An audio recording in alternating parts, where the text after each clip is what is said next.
Assalamualaikum warahmatullahi wabarakatuh. Nama saya Muhammad Haikal bin Kamarudin. Untuk subjek kami, falsafah dan isu semasa, kami akan membentangkan topik kami yang bertajuk sekularisme di Malaysia.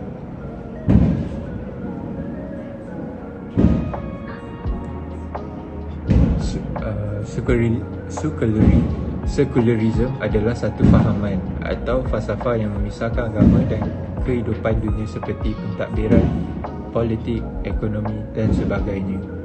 Menurut Profesor Dr. Syed Muhammad Naqib Alatas dalam bukunya Islam dan Sekularisme, beliau menyatakan 3 ciri utama sekularisme, iaitu menghilangkan makna rohani daripada alam kehidupan manusia, menghilangkan musuh agama dalam alam politik, menghilangkan unsur-unsur agama dalam minda dan tingkah laku manusia. Secara mudahnya, sekularisme ini adalah fahaman yang menolak tepi agama dan kehidupan.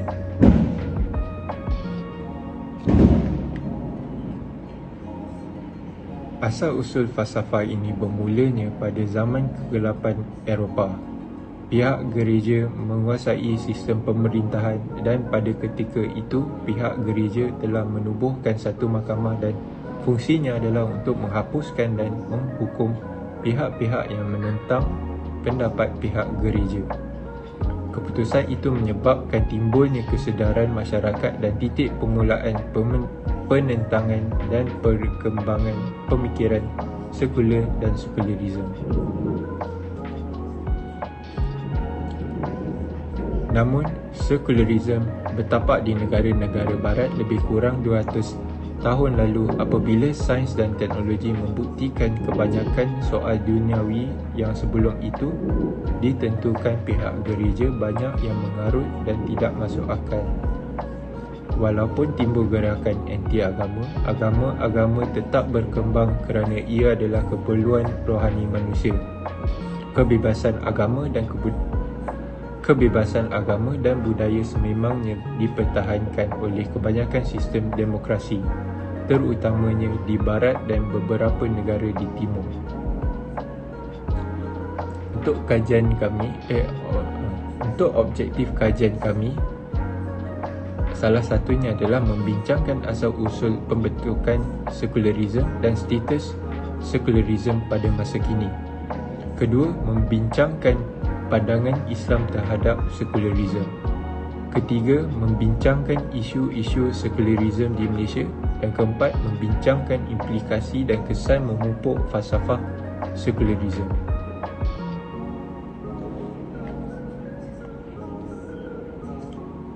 Antara kepentingan kajian ini adalah: pertama, untuk membezakan isu sekularisme dengan falsafah lain. Dengan mempelajari ilmu falsafah, seorang itu mudah untuk mengetahui kebaikan dan keburukan sesebuah idea pemikiran yang disampaikan. Kedua, untuk mempelajari ilmu falsafah lebih mendalam. Dengan mempelajari ilmu falsafah secara mendalam dapat membantu seseorang itu menyelesaikan masalah dengan bagus. Dan ketiga, untuk mengetahui kepentingan ilmu falsafah dalam hidup kita. Tujuan mempelajari ilmu falsafah adalah penting untuk manusia memahami makna diri individu, tanggungjawab diri dan tujuan kehidupan. Untuk bahagian ini, saya akan terangkan lebih mendalam apa itu sekularisme dan juga membincangkan status sekularisme pada masa kini. Dalam mana-mana fahaman atau kepercayaan, sememangnya ada kumpulan pelampau dan sederhana.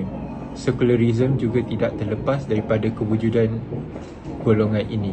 Bagi tafsiran yang radikal, sekularisme dianggap kepercayaan yang menolak sebarang bentuk kepercayaan dan agama dipisahkan dari pentadbiran kerana ia bertentangan dengan akal dan logik. Golongan ini mahu agama dipisahkan dari pentadbiran kerana menganggap pengurusan akan kucak kacir jika dicampur adukkan dengan kepercayaan karut.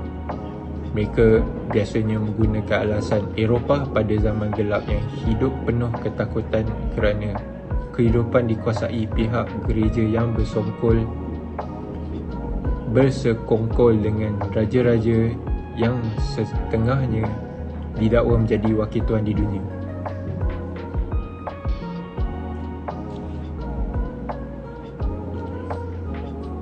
Di Eropah, sekularisme tidak lagi menjadi isu kerana perkara itu sudah diselesaikan lebih 100 tahun lalu. Bagi kebanyakan rakyat Eropah, agama adalah kepercayaan peribadi yang boleh diamalkan ibadat secara beramai-ramai tanpa mengganggu ketenteraman orang lain. Yang menjadi isu ialah negara-negara di mana agama dianggap isu besar dan sensitif, terutama di negara majoriti penganut agama Islam. Termasuklah di Malaysia di mana penduduk Islam berjumlah lebih 55% rakyat.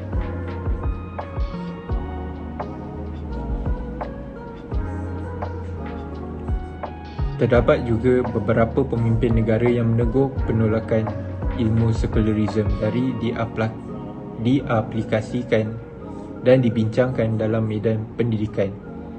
Isu sekularisme berpaksikan kepada kebebasan dengan menggariskan kepada kemampuan dan manusia untuk bebas mempraktikkan apa yang dipercayainya, maka perlunya kebebasan bagi penganut agama dan kebebasan dari agama.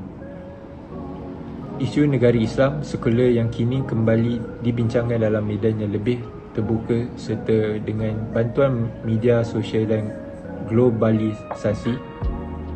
Perbincangan isu ini dapat diakses oleh masyarakat dengan mudah. Ini ditambah lagi apabila ahli politik Malaysia mempersoalkan status negara Malaysia sama ada negara sekular atau negara Islam.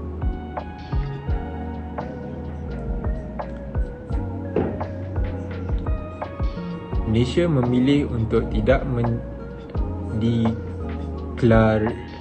Malaysia pula memilih untuk tidak deklarasikan sama ada negara ini berstatus bagi penganut agama dan kebebasan dari beragama. Malaysia perlu memilih untuk tidak mendeklarasikan sama ada negara ini berstatus sekular atau tidak, walaupun masa depan yang telah dibentuk oleh British sebelum merdeka menuju ke arah sekularisme.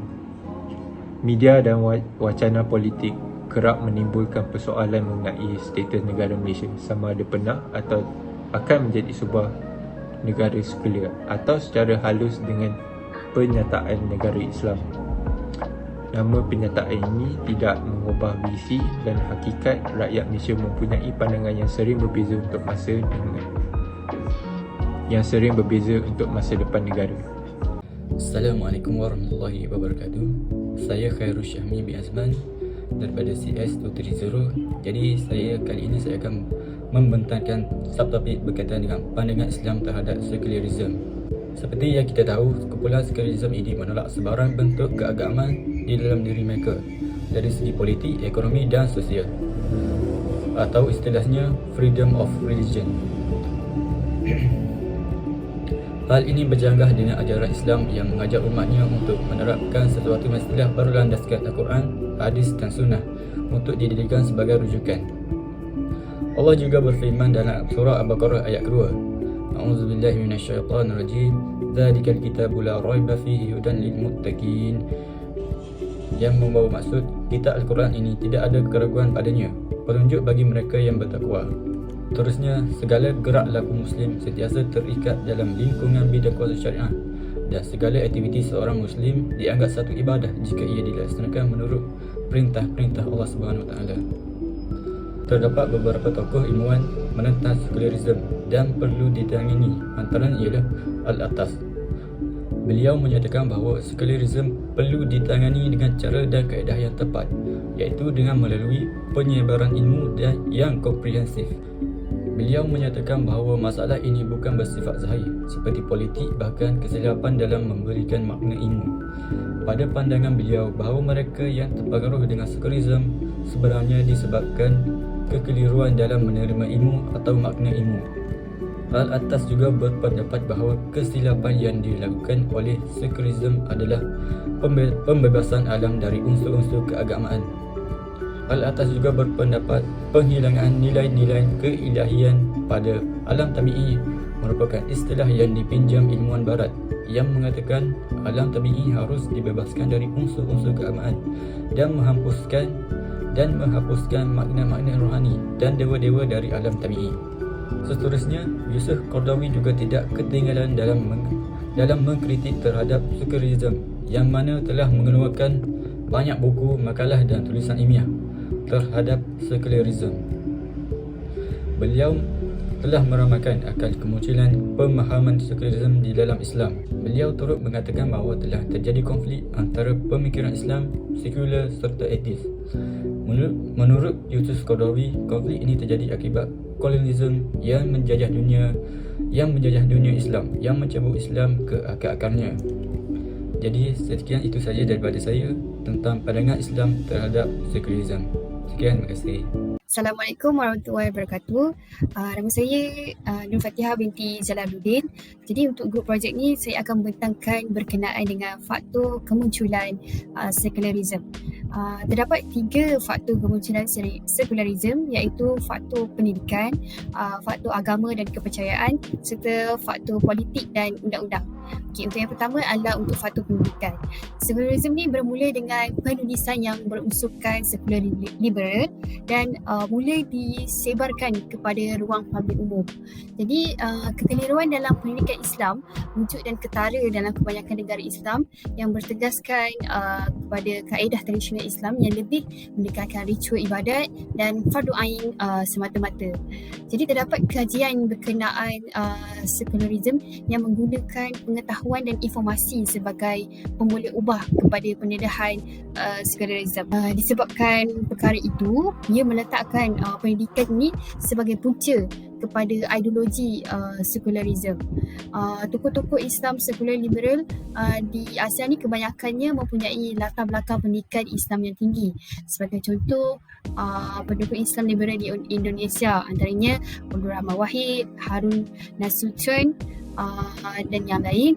Mereka ni mempunyai latar belakang pendidikan yang agama yang sangat luas dan mendalaminya di institusi pengajian tinggi di Eropah dan Timur Tengah. Jadi sebab itu mereka juga pernah menyandang jawatan penting dalam kerajaan dan institusi Islam dan sebahagian daripada mereka ni mempunyai tenaga pengajar yang mengajar ilmu Islam di universiti berteraskan Islam. Faktor kedua adalah faktor politik dan undang-undang. Jadi sekularisme juga tersebar melalui jalan politik. Kebangkitan Islam pada ketika itu telah memberi kesan yang negatif kepada masyarakat dengan menyebabkan kewujudan 2 parti politik dalam kalangan orang Melayu, iaitu Parti PAS yang mewakili Melayu Islam dan UMNO mewakili Melayu sekular. Jadi agenda sekularisme ni sebenarnya dapat dilihat dan difahami sekiranya kita melihat kepada agenda pembawakan Islam liberal.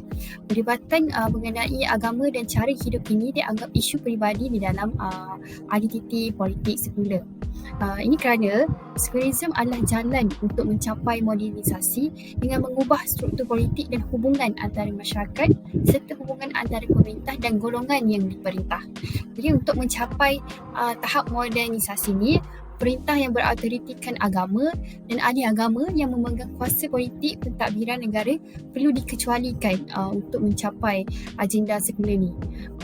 Walau bagaimanapun, asal tujuan perkara ini adalah untuk membina pandangan dan persepsi yang baik kepada masyarakat, iaitu untuk mendapat pemerintahan dan politik yang beracuankan demokrasi. Jadi sekularisme ini juga merupakan 2 proses yang mempunyai kaitan dengan Eropah. Proses pertama, ia berkaitan dengan perkembangan teologi dalam Protestan yang membawa ke arah pendidikan ilmiah dan kajian etimologi serta epistemologi. Jadi proses yang kedua adalah sekularisme dan dominisasi pemikiran yang berteraskan rasionalisme yang membawa kepada pengasingan autoriti agama dari pemerintahan negara. Ketika itu muncul istilah sekularisme, namun ia lebih merujuk kepada ideologi kemajuan politik dan pemikiran. Kemudian istilah sekularisasi digunakan untuk merujuk kepada masyarakat dan budaya yang terasing dari institusi agama dan kerohanian.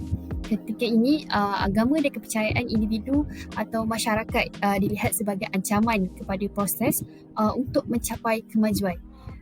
Untuk itu, prinsip kebebasan meletakkan masyarakat bebas dalam mempercayai atau menganut mana-mana agama, namun dalam had yang dibenarkan dan perlu melindungi hak serta dasar yang ditentukan oleh negara. Faktor yang seterusnya adalah faktor agama dan kepercayaan. Jadi sekularisme ni muncul apabila agama menjadi hak eksklusif bagi golongan yang tertentu. Agama sepatutnya menjadi unsur yang teguh untuk menghadapi serangan pemikiran seperti sekularisme, modernisme dan kapitalisme. Jadi sekularisme ni menentang hak istimewa agama dan ini merupakan punca tersebarnya ideologi sekularisme di kalangan masyarakat yang ditindas oleh teokrasi. Sekularis juga melindungi kebebasan beragama dan akan menyokong mana-mana penganut yang ditindas untuk menyebarkan ideologi sekular itu. Sekularis bertuju kepada pemisahan agama dan negara seperti mana diamalkan di negara-negara sekular lain yang mengecualikan agama atau tidak mengambil tempat dalam isu sensitiviti agama. Sekularisme juga mengecualikan semua agama dari bersuara dalam ruang publik. Penurunan bagi pengamal agama kiam tahun merosot dan sebaliknya berlaku pada pemikir ateis dan agnostis yang menunjukkan peningkatan. Kajian menunjukkan dalam penganut agama yang ramai, cuma terdapat minoriti yang berpegang teguh dengan ajaran agama sahaja yang kekal. Terdapat penganut agama yang mempunyai pandangan yang jauh dan bertentangan dengan ketua agama mereka. Dan sebahagian daripada penganut agama yang taat dan komited juga percaya agama perlu dipisahkan dari politik. Malah pendapat ini dipersetujui oleh beberapa ketua agama yang memandang supaya ketua agama perlu menjauhi polisi kerajaan dalam membuat apa-apa keputusan. Sekularisme ini memandang agama dan politik perlu dipisahkan dari masyarakat dengan penjelasan yang lebih jelas, iaitu sekularisme yang diterapkan perlu sesuai dengan fahaman agama dan toleransi mereka dan tidak boleh dihadkan dengan rasionalisme semata-mata. Sekularisme ini menyelesaikan isu dan radikalisme di antara agama tanpa mengganggu kuasa dan autoriti agama dan juga tidak menimbulkan pertembungan dengan undang-undang sivil. Agama Kristian mendukung sekularisme di dalam dasarnya, namun ini menimbulkan isu yang besar kerana sekularisme yang dituduh melahirkan agama dan kepercayaan akan menimbulkan dua isu, iaitu falasi dalam sejarah dan konsep kelahiran yang akan mengikat sekularisme untuk berada di dalam hubungan agama. Assalamualaikum warahmatullahi wabarakatuh. Nama saya Nur Alia Ashira binti Zakaria. Saya akan bincangkan isu-isu sekularisme di Malaysia lah. So yang pertama sekali, isu-isu sekularisme yang ada di negara Malaysia, salah satunya adalah dari segi masalah sosial. Sekularisme ni dia memberikan kebebasan kepada semua untuk melakukan apa saja walaupun benda tu tidak berlandaskan agama Islam. Antaranya pembukaan pusat hiburan yang berleluasa, juga memberi impak lah kepada isu sekularisme di Malaysia ini. Ini adalah kerana ia juga menyumbang ke masalah sosial yang lain seperti ketagihan dadah, pergaulan bebas berlainan jantina, arak, homoseks dan sebagainya lah. Seterusnya kita akan bincangkan ialah sekularisme dalam bidang pendidikan. Hal ini kerana silibus pembelajaran sekarang masih lagi ditakut yang lama. Silibus pembelajaran pada masa kini kebanyakannya dipengaruhi oleh silibus zaman dahulu, iaitu yang banyak berlandaskan pendidikan daripada barat lah.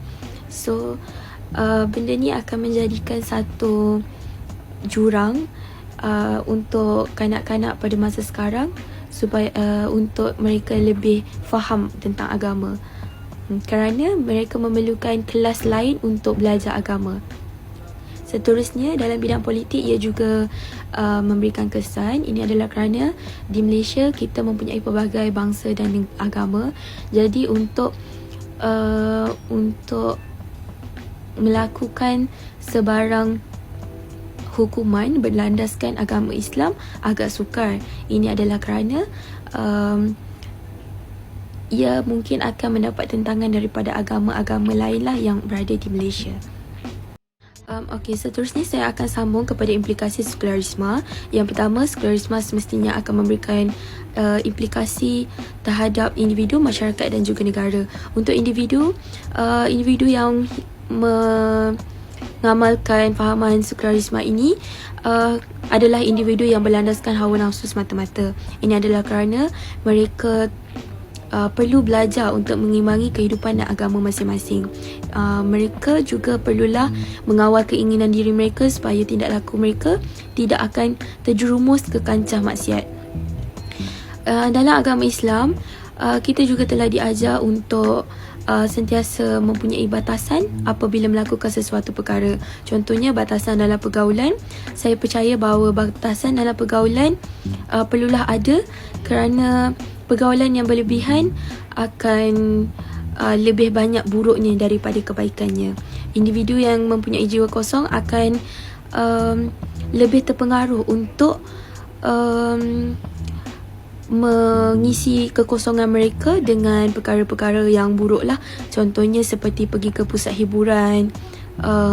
Ini adalah kerana mereka percaya itu adalah salah satu cara untuk mereka mengisi diri mereka supaya lebih gembira.